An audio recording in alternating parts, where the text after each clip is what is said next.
Welcome to the Slop Farm. Enjoy the video. You'll start by verifying essentials and beginning the connection now.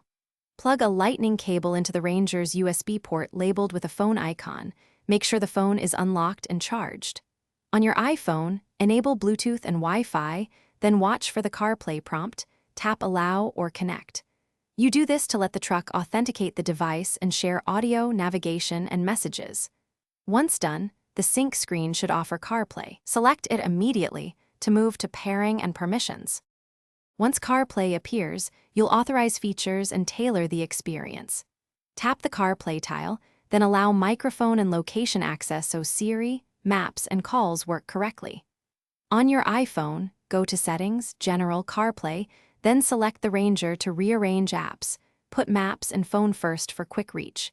You should also enable Do Not Disturb while driving if you prefer muted notifications. This reduces distractions without disabling navigation voice prompts, which remain. You'll now learn how to operate and fix common issues.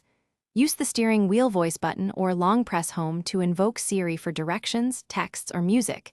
It keeps your eyes on the road. If CarPlay stutters, swap to another USB port, test a different certified cable, and restart your phone.